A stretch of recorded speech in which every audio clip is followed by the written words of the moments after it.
Hey, good morning, everyone. My name is Brent Moore. It's time for Trading Futures.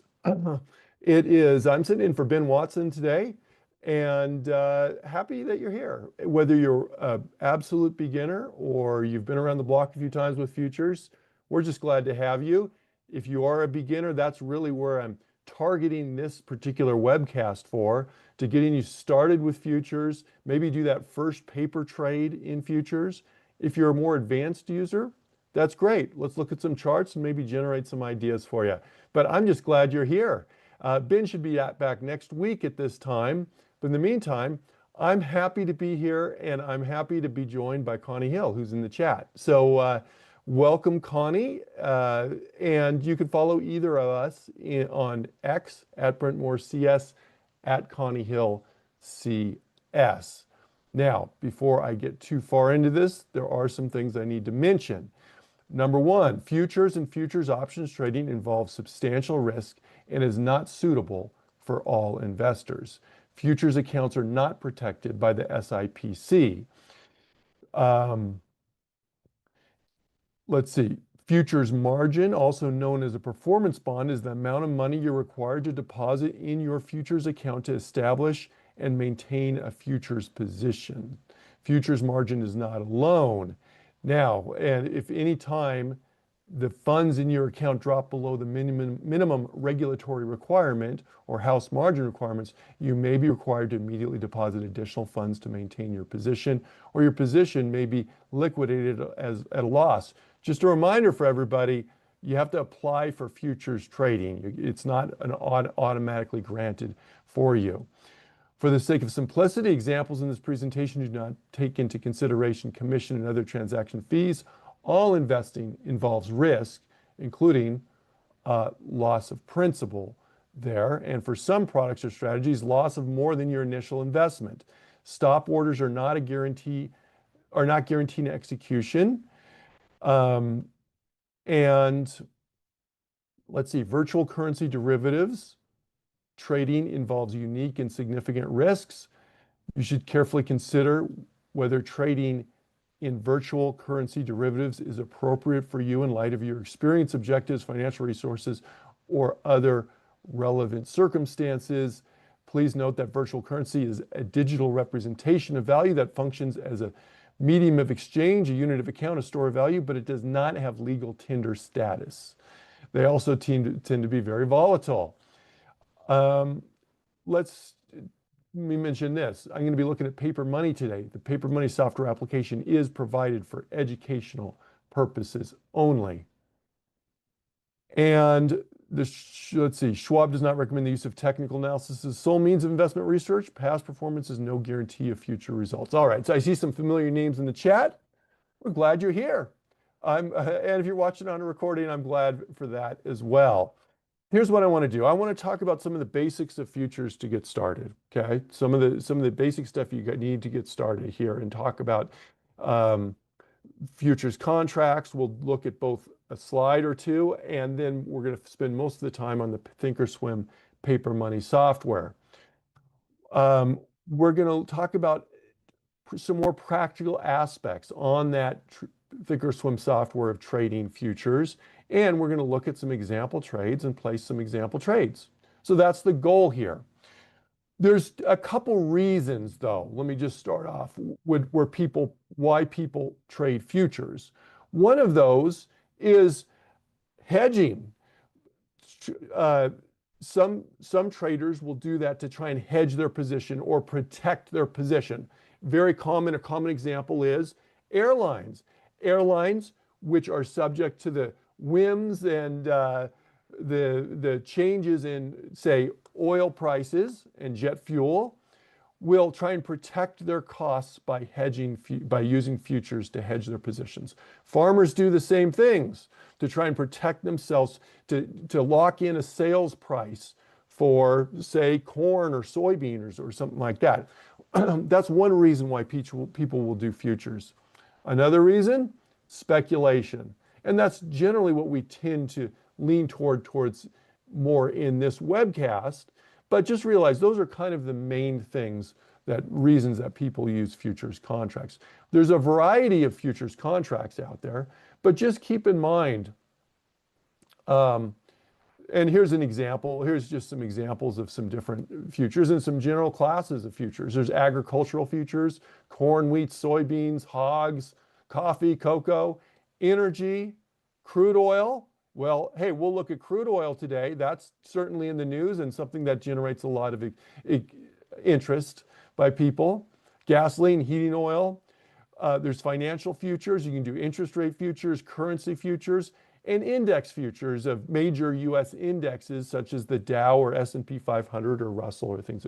So there's a whole variety of different futures contracts that you can do. But what they do, they allow you to buy or sell this underlying asset, such as commodities, currencies, or whatever, at a predetermined price for on a specific future date. That's what futures do. So let's do this. Let me head on over to the Thinkorswim paper money software here. And I just have the Dow futures up right now. I have many Dow futures, but let me just kind of show you. If you are interested in looking different futures, one way to do so on this platform is to just bring up the left-hand menu. If you don't know how to do that, click right here if it's not already up, and you can add a watch list. If you need to add a watch list, you just go down to the little plus sign at the bottom, right down there, and add a watch list. Yeah, basically you click this and then you can click right there to add a watch list. And you can change it to futures. Futures are under the public watch list. Just go to public, and there's a couple watch lists I'm going to be looking at today.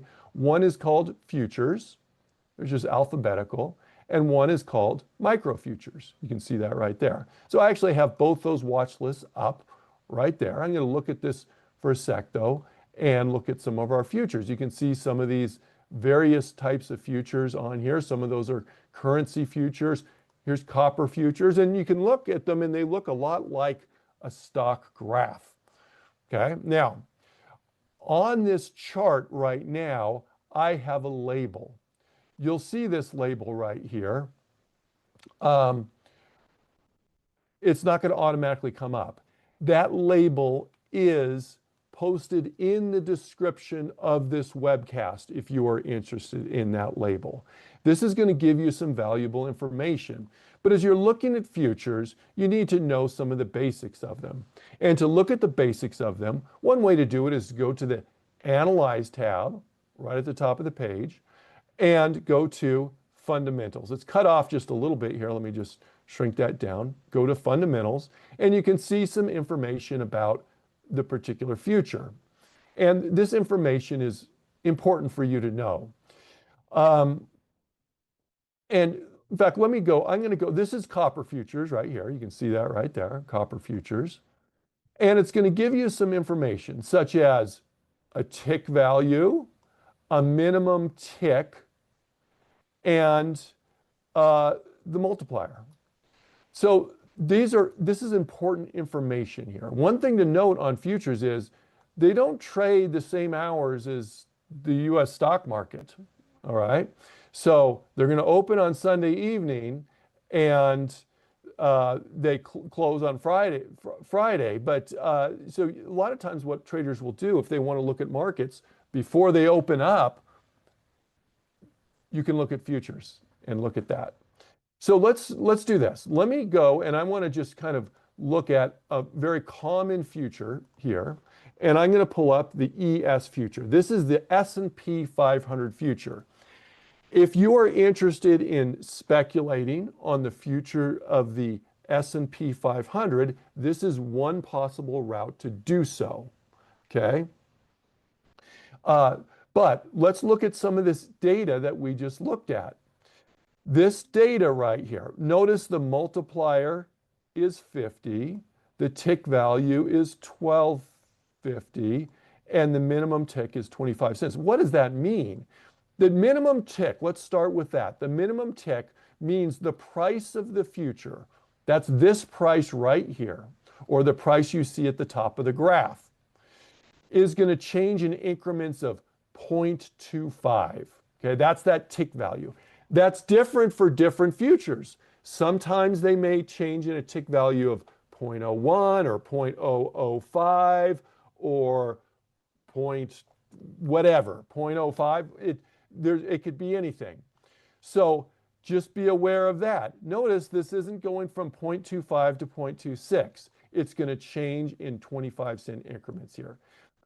You got to check that for each future you have. If you use that label that we have in the description of this webcast, then it makes it easy as well. But this is where everybody should be able to look at this. Now look, every tick is worth $12.50 here. That means if this goes up from 0.75 to 0.00, in other words, up 25 cents, then it's going to affect your account to the extent of $12.50. Now you may say, $12.50, that's not much. You're right, but 0.25 isn't much either.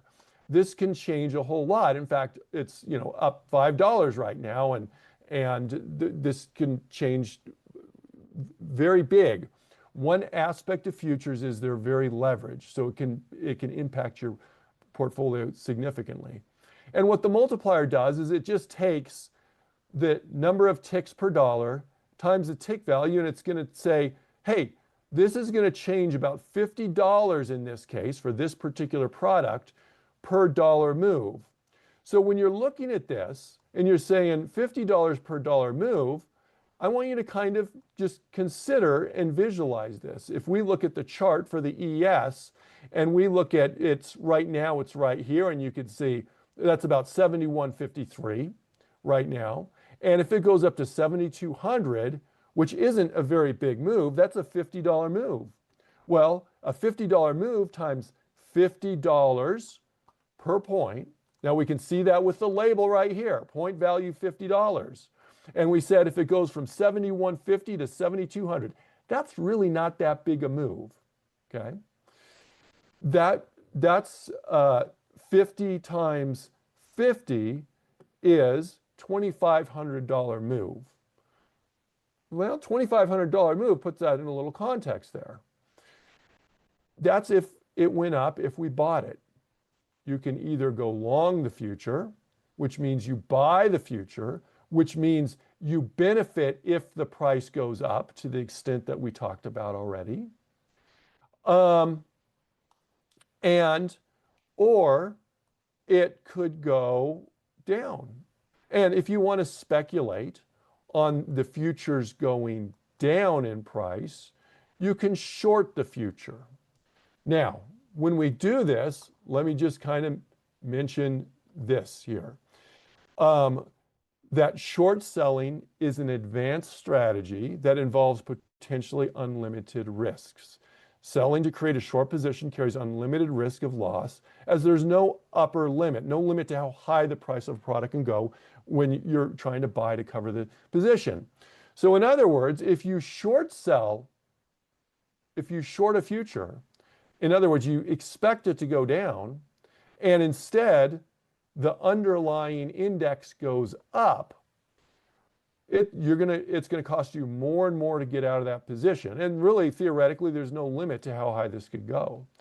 But it's important to just realize, if you're long, you buy it. Okay, that's what going long means. You're buying it, and that's a bullish position. If you're short, you're selling it up front, okay, and you buy it back to cover it, to get out of it, and that's a bearish position. That's how futures work. But before you do that, and before you even practice it, what I suggest is make sure you're aware of what the point value and what kind of move you're considering here on this. Now, let's look at this. Let's go and consider an alternative for you. Let me just clear off my drawings and get out of here. You may go, that's a lot of money, Brent. I don't really want to speculate that much money.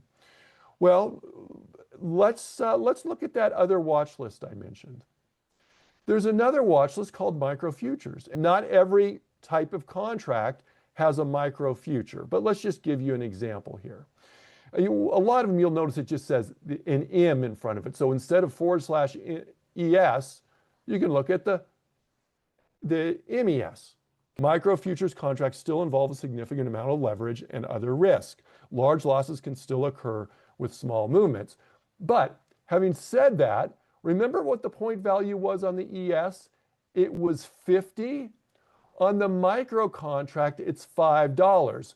So if we take that same move and go from 71.50 to 7,200, that same relatively small move, I'm going to take my point value, $5 times 50, that's a $250 move instead of the $2,500 move there.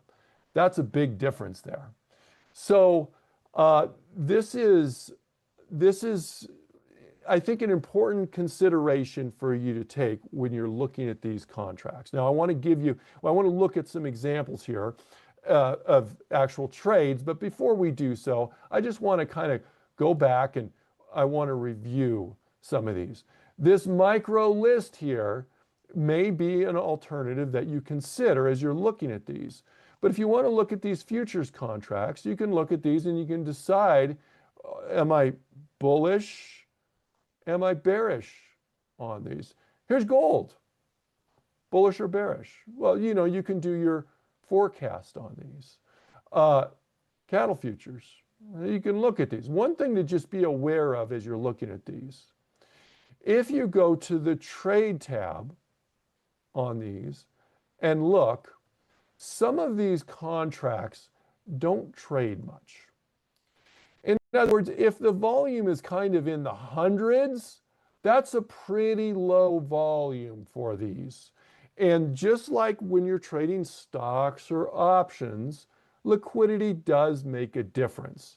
Now you may be, I don't know how much is a lot. Well, hundreds is pretty small. Now, on the other extreme of things, if I go and say, take a look at the,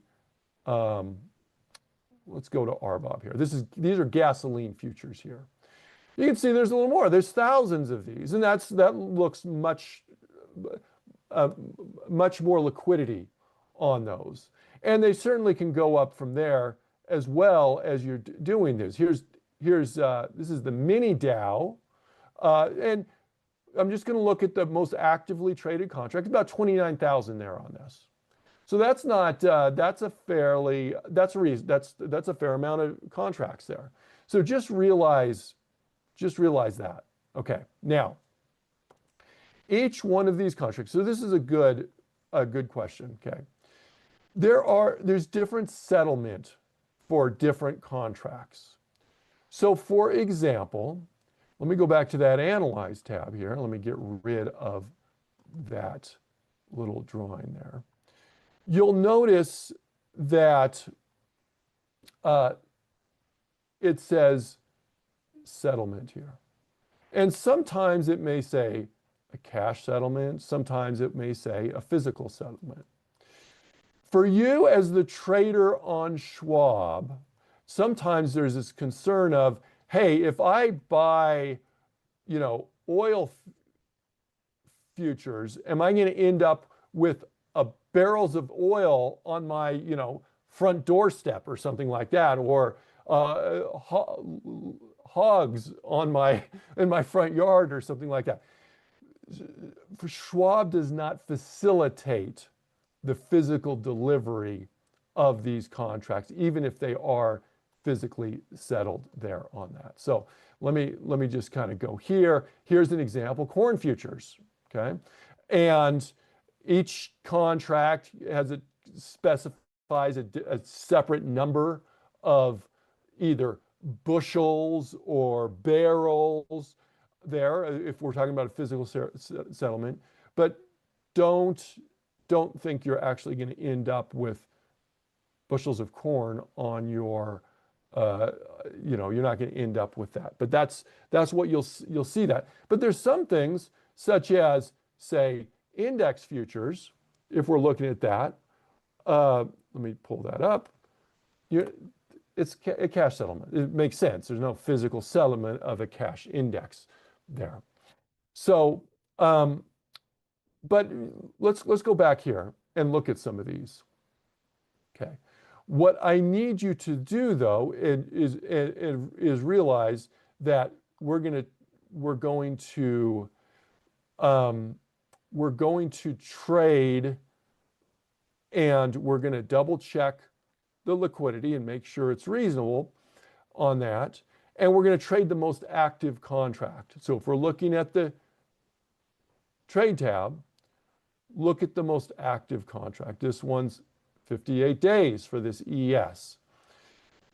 Let's go ahead and look at some potential trades here. So I'm going to do one of maybe a major, and then what I will do is I will go and then look at some of the more of the micro futures here as well.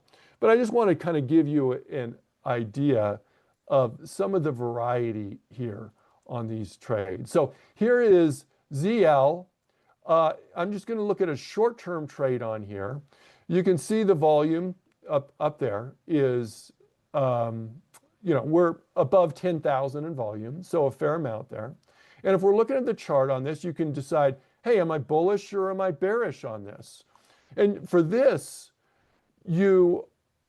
what you may need to do is you can do technical analysis. Now, as we mentioned, technical analysis isn't the sole means of investment research, but you may say, hey, look, we kind of had this resistance level here. Sorry, my line isn't perfect.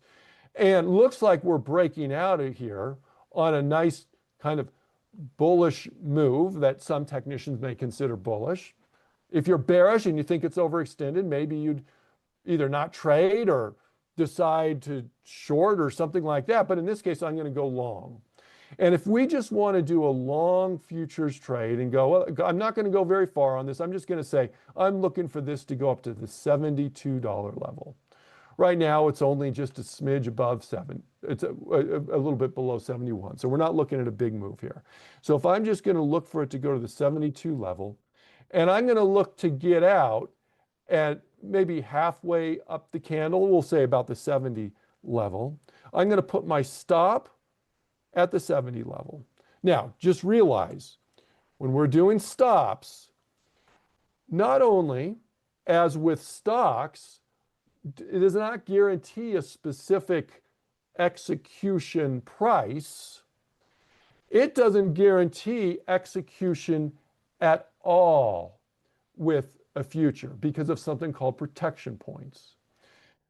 Protection points on futures are exchange-defined price levels that prevent market orders, because a stop order is a market order. It's a stop that converts to a market order, from executing at extreme unfavorable pricing there. So there's no guarantee a stop is going to get filled, but we're going to put one in regardless to try and help us out here on this. So I'm going to do a trade, and what I'm going to do is I'm going to do it a bullish trade. So I'm going to go long the future, and I'm going to put in a target price and a stop price, just like I would in a similar manner. The actual mechanics are fairly similar to what you do with a lot of other trades. I'm going to right click on the chart. I'm going to go to buy custom with an OCO bracket. And this is obviously a simulation. It's paper money. And I'd encourage you to, if you're in paper money, to play along at home, so to speak. Now, I'm not encouraging you to do this in your real account here, but let's do this. So here's my entry price. This is my green. Green is my buy. I'm buying this. It's a first triggers OCO. And the first part of this is a buy order. Okay, we're going long the future. That's this green order right here. Okay, it's an OCO order there. In other words, if we hit our target price, that's the limit price.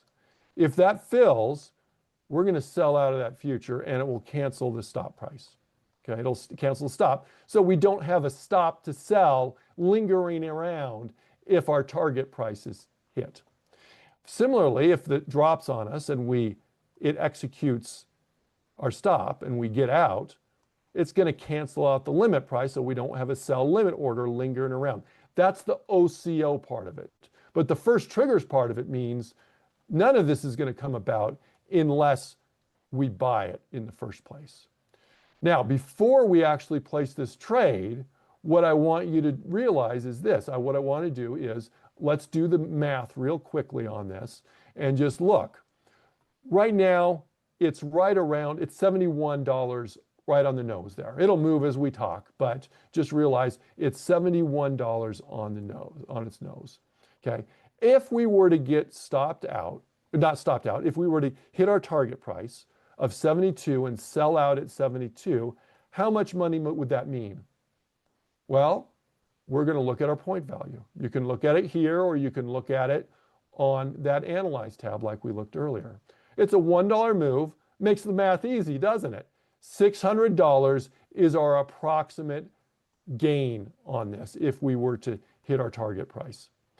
If that future were to go down, and if we were to get stopped out, big if, at the $70 level, then that's a $1 loss here on this, and we'd lose about $600 in that. Now, very often, we're not going to, it's not going to be equal. In fact, a lot of traders will say, I want more gain potential than the theoretical loss potential if we hit the stop level and got stopped out there. Just remember that stop not only is not guaranteed at the price, it's not guaranteed at all because of the protection point. But that is how we do that. Well, this is a very kind of smaller trade we're putting on here. Maybe we do something like we have a much more ambitious target. Maybe our target's up here or something like that. But for our purposes today, we're gonna start small here on this, okay? So let's do this. Let's go back to our order, which was right here. Now I need to change some prices on this. We said our target price, that's the limit price, and I'm going to make this good till canceled so it goes on beyond today, even though, you know, since our targets aren't very far away, it could be today quite easily. We said we're going to make that $72. Okay? And we're going to make this is our stop, good till canceled, $70. Okay. And let me unlock that. I should have unlocked that before. This is going to be $72, and this is going to be $70. And then what I'm going to do is I'm going to click on Confirm and Send. I'm just going to review this and make sure that this seems right on this. There's your commissions. You can make sure you factor that in, and then you can send that order if you like there, okay? So that order's been sent and hasn't filled yet, but we'll see if that fills there for you. Now, if I wanted to ensure that it gets filled, we could tweak that limit price down just a little bit there. And I can just kind of drag it on the chart there on that. Let's see if it'll do that. Let me go and try that again. Let me do this. It should give me the, hold on one sec. There we go. It just filled, okay? So we just filled, and there's our order. So Kay Brown said, wouldn't the loss be $600? Our entry price was approximately $71. Our stop was $70, okay? If we enter at 71, exit at 70, it's a $1 difference there if we get stopped out there. Point value is $100. So that's $600 there on that, okay? And just a reminder, our target was there. Okay, let's move forward. Let's go to another example because I want to give you an example, a completely different example here. And for this one, I want to go to our micro futures. So I'm going to go to our micro futures because the full-fledged futures may be a little bit too quick a movement for a lot of people. Let's look at oil here for a sec. Here's oil, and you may have speculations of what's going to go on in the world right now. Everybody knows what's going on in the world right now, and obviously the course of what goes on there. What goes on there doesn't. That's going to affect the price of oil quite likely here. And if you're bullish, we could buy. If you're bearish, we could short it. Let's look at this though. Here's my point value is $100. Let's just compare this really quickly to the full-fledged CL. This is West Texas Intermediate. Chart looks the same, right? Point value is $1,000 on this.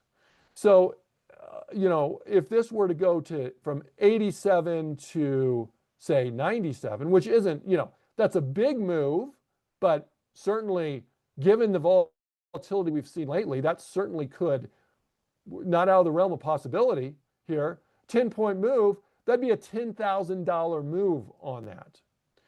That's why a lot of traders will look at these micro futures. Doesn't mean there's still not a lot of risk there.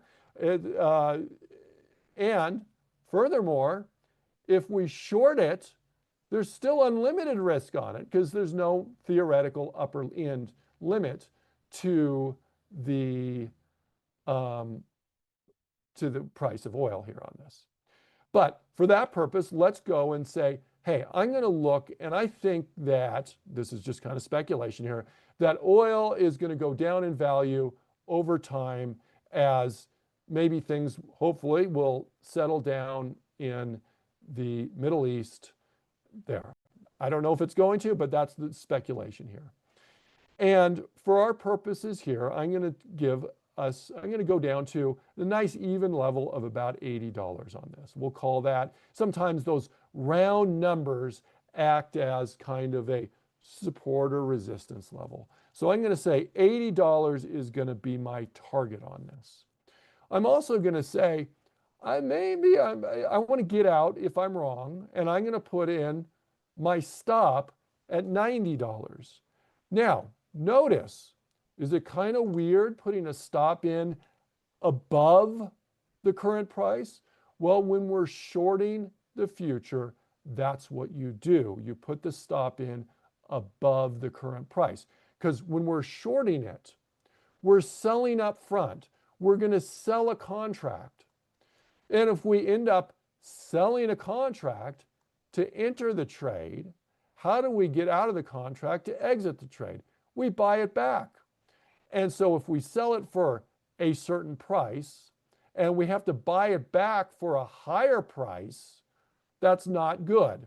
That's buying high and selling low. We don't want that. We want to sell low and high, and buy low and sell high. But we're just kind of reversing. Excuse me, I said that wrong. We want to buy low and sell high. We're just reversing the order of what we're doing these things. So ideally, after we sell it, we end up buying it back at a lower price. That is shorting the contract there. All right, and just a reminder, you do need future approval to trade futures in your account. Okay.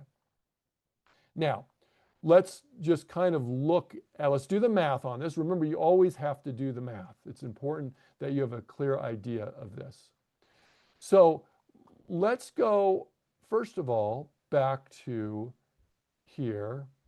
And let me go to the trade price. Let me go to the trade tab. Again, you can see the volume here. 120,000 contracts. That's high. Probably not surprising given the market right now. And oil's always seems to be fairly liquid, fairly heavily traded. Probably, I would expect, especially now, given what's going on in the world. But there's that. And we can also go to the Analyze tab. All right. And we can see there's our multiplier. You can see the same information here. Here's our tick value. Here's our minimum tick on that. Okay. By the way, here's your initial margin amounts there on this, okay? Here's your initial margin amounts. And someone in the chat, Sam said, definitely want the micro contracts here on this. Yeah, everybody, you have to decide for yourself on that, but that's hopefully what we're doing, is giving you the ability to decide there. But let's do the math here.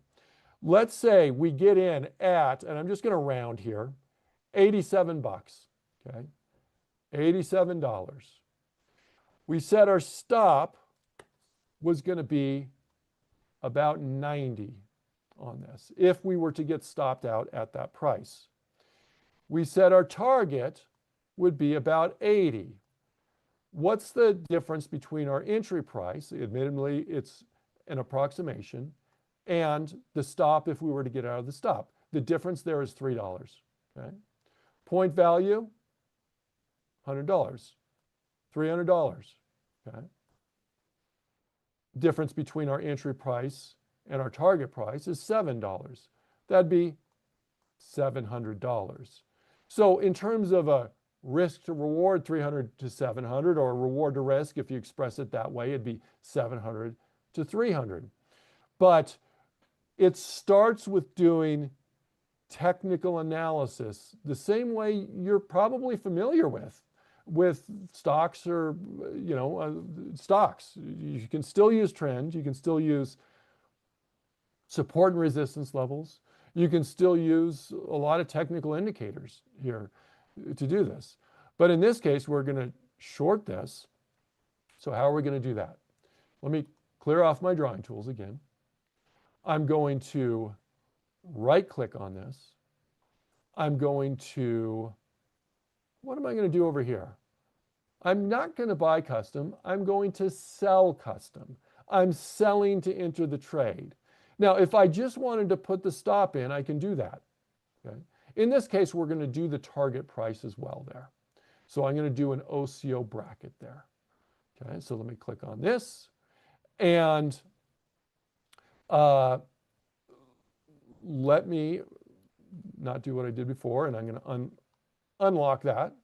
And we're going to go make my limit good till canceled, make my stop good till canceled, and the stop price we said was going to be 90, above the current price, right? Our limit price is going to be 80. That's the target. Just a reminder, that stop price does not guarantee us to get out at all of that trade, not just not at that price, not at all. So there we go. Now I'm going to click on confirm and send, and I just want to look at this. Someone earlier was asking about buying power effect. It's hard to say, because every contract, every type of contract we look at, and every amount and every trade can look different on this. So you just double check the information on this page here as you're doing that. But there's the trade there. Yeah, and so I wanted to give you basically a brief introduction, just getting your feet wet a little bit here on this today. But realize that you may have a different technical analysis. Maybe you're bullish on oil, okay? Your trade would look very different. I'm going to send that trade though, and there we go. And it just filled for us. So now we're short. What do these look like once we're in here? Let me go to that monitor tab, and let me just close out of that. Here's what they look like. When the contract I'm long on, the soybean oil contract, it's going to show a positive quantity. Okay? And you can see, well, so far so good on that. Just keep in mind, then with the micro contract, we're short that contract. It's going to show a negative contract. It's negative quantity on that. That's how that works. And we're down a little bit on that there. If I wanted to close out of these, I can just get rid of my closing order, just click on it, cancel it.